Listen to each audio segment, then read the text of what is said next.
Does anybody else, would anyone else like to ask a question? Go ahead. Thank you. Is that working? Yeah. I'm interested in why it took so long for abolition to really get going, because if it's correct, I understand that when the Spaniards started taking people across to the Caribbean, well, no, to Southern America, I suppose, their states, in the 16th century, I understand the King of Spain actually protested about this and freed slaves in something like 1560, the initial wave of them, and said that this was not an appropriate way of treating people. So and of course slavery, I mean, we know about, the ancient world had slavery, and people, wasn't it St. Patrick of Ireland was taken into slavery in the Middle Ages, early Middle Ages. So, but slavery does seem to have dropped out in the European world, and then it came back with the late 16th century, yes, mid-16th century, and then went on. But there were evidently bits of protest, and I'm just wondering what happened to them. Were they just ineffective because there were so few people, or did it really not surface until the late 18th century?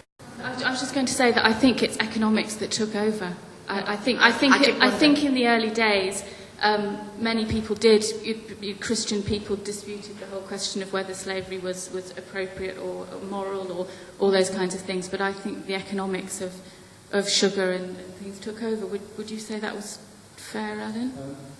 The Spanish president I think you're talking about is Bartolomé de Casas, and he wasn't a monarch, he was a clergyman, and he was against the slave trade, but the Spanish were some of the worst early slaves, the Portuguese were very bad. In about the early 17th century, the first British slave was John Hawkins. But in the early 17th century, there were many British sailors and and sea captains who would go on about the Dutch being awful slave traders and the Spanish and the Portuguese, and they weren't getting involved. But as soon as the economics came in, they got involved. So you actually see the letters from, or journals from ship's captains sort of saying it's a disgraceful thing, this happening. But once the profits were just extreme. I mean, you could make the equivalent of £400,000 in today's money on one trip. And the sugar colonies in the Caribbean, really, they decided that the only way they would run was with African labour, and they tried it with indentured labour, and it just didn't work. They weren't making the profits.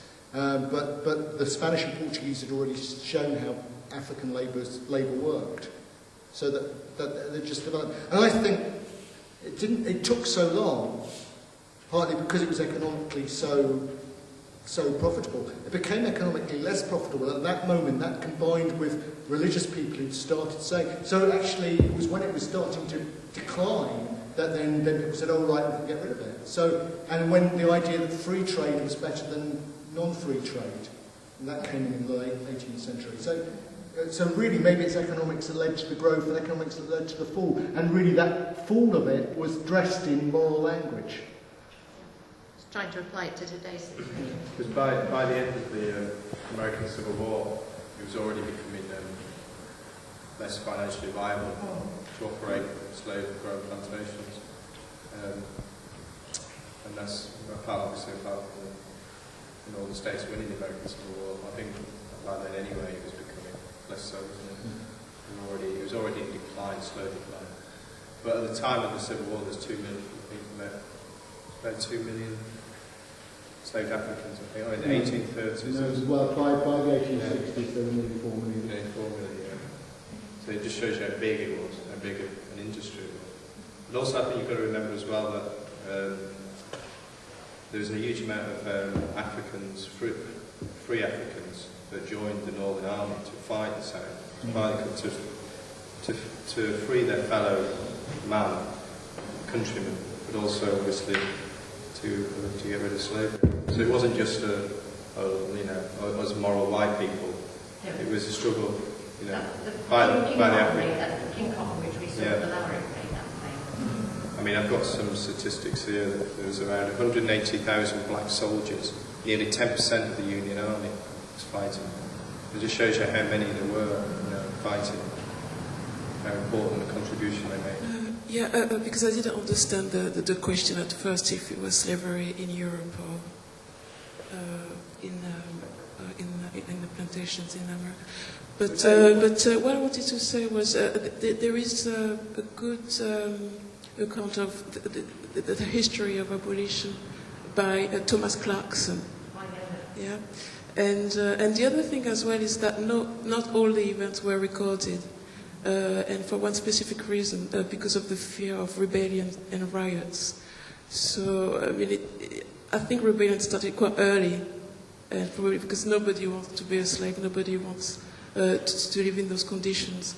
But it was in the interest of the slaveholders and of the people who benefited from slavery not to record or not to make known all the different events of rebellions. Same as well if you look at the history of the working class and in England and the campaign for equality or better working conditions.